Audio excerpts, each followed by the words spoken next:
राधे राधे, जय श्री कृष्णा। आज श्रीमद् भगवद गीता के 6ठे अध्याय आत्म संयम योग के बारे में बताने जा रही हूँ। इस अध्याय में श्री कृष्ण जी ने कर्म योग कर्तव्यों का पालन करते हुए आध्यात्मिकता का अभ्यास और कर्म संन्यास त्याग की स्थिति में आध्यात्मिकता का अभ्यास के बीच तुलनात्मक मूल्यांकन जारी रखते हैं। वो दोहराते हैं कि कर्म संन्यास की तुलना में कर्म योग अधिक व्यवहारिक मार्ग है। जब काम भक्ति के साथ किया जाता तो वह मन को शुद्ध करता और आध्यात्मिक अनुभूति को बढ़ाता। तब मन शांत हो जाता और ध्यान उत्थान का प्राथमिक साधन बन जाता। 6ठा अध्याय परमेश्वर भगवान श्री कृष्ण जी कहते हैं कि जो लोग अपने कर्मों के फल की इच्छा किए बिना निर्धारित कर्तव्यों का पालन करते हैं वही वास्तविक सन्यासी और योगी हैं, ना कि वे लोग जिन्होंने केवल अग्निहोत्री यज्ञ जैसे यज्ञ करना छोड़ दिया या शारीरिक गतिविधियों का परित्याग कर दिया है। जिन्हें संन्यास कहा जाता है वह योग से भिन्न नहीं है, क्योंकि सांसारिक इच्छाओं का त्याग किए बिना कोई भी योगी नहीं बन सकता। जो आत्मा योग में सिद्धि की अभिलाषा रखती है उसके लिए आसक्ति रहित होकर कर्म करना ही साधन कहा गया। जो मुनि योग में उन्नत हो चुका है उसके लिए ध्यान में स्थिर शांत होना ही साधन कहा गया है। जब कोई व्यक्ति ना तो इंद्रिय विषयों में और ना ही कर्मों में आसक्त होता है तो ऐसा व्यक्ति योग विज्ञान में उन्नत कहा जाता है। जिसने कर्मों के फलों की समस्त इच्छाओं का त्याग कर दिया है, अपने मन की शक्ति के माध्यम से स्वयं को ऊपर उठाओ, ना कि स्वयं को नीचा दिखाओ, क्योंकि मन स्वयं का मित्र भी होता और शत्रु भी। जिन्होंने मन पर विजय पा लिया उनके लिए मन मित्र है। ऐसा करने में असफल जो रहते हैं उनके लिए मन शत्रु की तरह काम करता है। जो योगी मन पर विजय प्राप्त कर लेते हैं वह सर्दी गर्मी सुख दुख मान अपमान के दंडों से ऊपर उठ जाते हैं। ऐसे योगी शांत रहते हैं और ईश्वर के प्रति अपनी भक्ति में दृढ़ रहते हैं। जो योगी ज्ञान और विवेक में संतुष्ट हैं तथा जिन्होंने अपने इंद्रियों पर विजय प्राप्त कर ली है वे सभी परिस्थितियों में अविचल रहते हैं। वो मिट्टी पत्थर और सोना सभी को एक समान देखते हैं।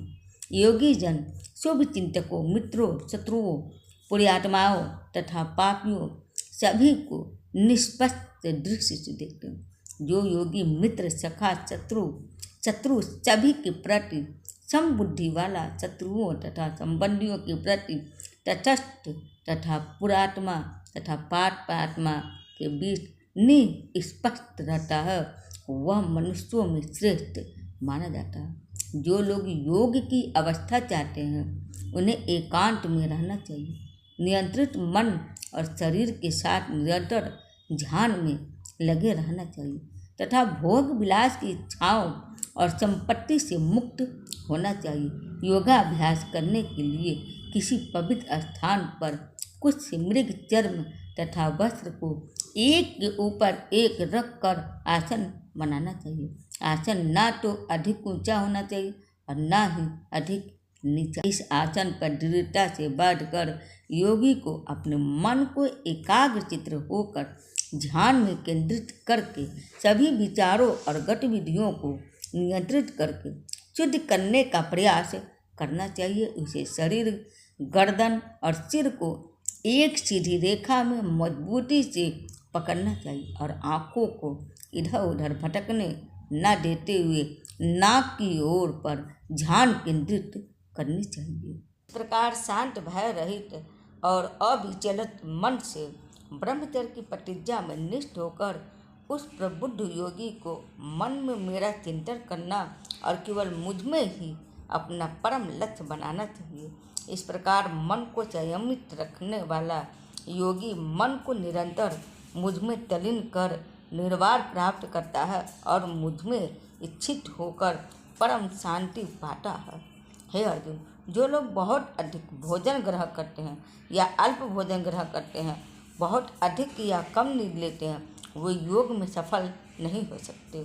लेकिन जो आहार और आमोद प्रमोद को संयमित रखते हैं, कर्म को संतुलित रखते हैं और निद्रा पर नियंत्रण रखते हैं, वो योग का अभ्यास कर अपने दुखों को कम कर सकते हैं। पूर्ण रूप से अनुशासित होकर जो अपने मन को स्वार्थों एवं लालसाओं से हटाना सीख लेते हैं और इसे अपनी आत्मा के सर्वोत्कृष्ट लाभ में लगा देते हैं, ऐसे मनुष्यों को योग में इच्छित कहा जाता है और वे सभी प्रकार के इंद्रिय लालसाओं से मुक्त होते हैं। जिस प्रकार वायु रहित स्थान में दीपक की ज्योति झिलमिलाहट नहीं करती, इसी प्रकार से संयमित मन वाला योगी आत्मचिंतन में स्थिर रहता है। जब मन भौतिक क्रियाओं से दूर हटकर योग के अभ्यास से स्थिर हो जाता है, तब योगी शुद्ध मन से आत्म तत्व को देख सकता है और आंतरिक आनंद में मगन हो सकता है। जो योग में परम आनंद की अवस्था को समाधि कहते हैं, जिसमें मनुष्य असीम दिव्य आनंद प्राप्त करता है और इसमें इच्छित मनुष्य परम सत्य के पथ से विपक्ष नहीं होता, ऐसी अवस्था प्राप्त कर कोई और कुछ श्रेष्ठ पाने की इच्छा नहीं करता। ऐसी सिद्धि प्राप्त कर कोई मनुष्य बड़ी से बड़ी आपदाओं में विचलित नहीं होता। दुख के संयोग से वियोग की अवस्था को योग के रूप में जाना जाता है और इस योग का दृढ़ता पूर्वक कृत संकल्प के साथ निराशा से मुक्त होकर पालन करना चाहिए। संसार के चिंतन में उठने वाली सभी इच्छाओं का पूर्ण रूप से त्याग कर हमें मन द्वारा इंद्रियों पर सभी ओर से अंकुश लगाना चाहिए। फिर धीरे धीरे नित्यात्मक बुद्धि के साथ मन केवल भगवान में स्थिर हो जाए और भगवान के अतिरिक्त कुछ नहीं सोचेगा। जब और जहाँ भी मन बेचैन हो और अस्थिर होकर भटकने लगे, तब उसे वापस लाकर स्थिर करते हुए भगवान की ओर केंद्रित करना चाहिए। जिस योगी का मन शांत हो जाता है और जिसकी वासनाएं वश में होती जाती हैं एवं जो निष्पाप है तथा जो प्रत्येक वस्तु का संबंध भगवान के साथ जोड़कर देखता है, उसे अलौकिक आनंद प्राप्त होता है। इस प्रकार आत्मसंयमी योगी आत्मा को भगवान में एकीकृत कर भौतिक कलमत्य से मुक्त हो जाता है और निरंतर परमेश्वर में तल्लीन होकर उसकी दिव्य प्रेममयी भक्ति में परम सुख प्राप्त करता है। सच्चा योगी अपनी चेतना को भगवान के साथ एकीकृत कर समान दृष्टि से सभी जीवों में भगवान की ओर, भगवान को सभी जीवों में देखता है। वे ही मुझे सर्वत्र और प्रत्येक वस्तु में देखते हैं। मैं उनके लिए कभी अदृश्य नहीं होता और वे मेरे लिए अदृश्य नहीं होते। जो योगी मुझ में एक निष्ठ हो जाता है और परमात्मा के रूप में सभी प्राणियों में मुझे देखकर श्रद्धापूर्वक मेरी भक्ति करता है, वह सभी प्रकार के कर्म करता हुआ भी केवल मुझ में स्थिर हो जाता है। मैं उन पूर्ण सिद्ध योगियों का सम्मान करता हूँ जो सभी जीवों में वास्तविक समानता के दर्शन करते हैं और दूसरों के सुखों और दुखों के प्रति ऐसी प्रतिक्रिया व्यक्त करते हैं जैसे कि वे उनके अपने ही हो। अर्जुन जी ने कहा कि हे मधुसूदन, आपने जिस योग पद्धति का वर्णन किया वह मेरे लिए अव्यवहारिक और अप्राप्य है, क्योंकि मन चंचल है। हे कृष्णा, क्योंकि मन अति चंचल, अशांत, अति और बलवान है। मुझे वायु की अपेक्षा मन को वश में करना अत्यंत कठिन लगता है। भगवान श्री कृष्ण जी ने कहा कि हे महाभाव कुंती पुत्र, जो तुमने कहा वह सत्य है। मन को नियंत्रित करना वास्तव में कठिन है, किंतु अभ्यास और विरकित द्वारा इसे नियंत्रित किया जा सकता है। जिनका मन निरंकुश है उनके लिए योग करना कठिन है, लेकिन जिन्होंने मन को नियंत्रित करना सीख लिया है और जो समुचित ढंग से निष्ठापूर्वक प्रयास करते हैं, वो योग में पूर्णता प्राप्त कर सकते हैं। यह मेरा मत है। अर्जुन जी ने कहा कि हे कृष्ण, योग में असफल उस योगी का भाग्य क्या होता है जो श्रद्धा के साथ इस पथ पर चलना प्रारंभ तो करते हैं, किंतु वह अस्थिर मन के कारण भरपूर प्रयत्न नहीं करता और इस जीवन में योग के लक्ष्य तक पहुँचने में असमर्थ रहता है। हे महाभाव कृष्ण, क्या योग से पथ भ्रष्ट ऐसा व्यक्ति भौतिक एवं आध्यात्मिक सफलताओं से वंचित नहीं होता और छिन्न भिन्न बादलों की भांति नष्ट नहीं हो जाता, जिसके परिणाम स्वरूप वह किसी भी लोक में स्थान नहीं पाता? हे कृष्ण, कृपया मेरे इस संदेह का पूर्ण निवारण करें, क्योंकि आपके अतिरिक्त कोई अन्य नहीं है जो ऐसा कर सके। परमेश्वर श्री कृष्ण जी ने कहा कि हे पृथापुत्र, आध्यात्मिक पथ का अनुसरण करना वाले योगी का ना तो इस लोक में और ना ही परलोक में विनाश होता।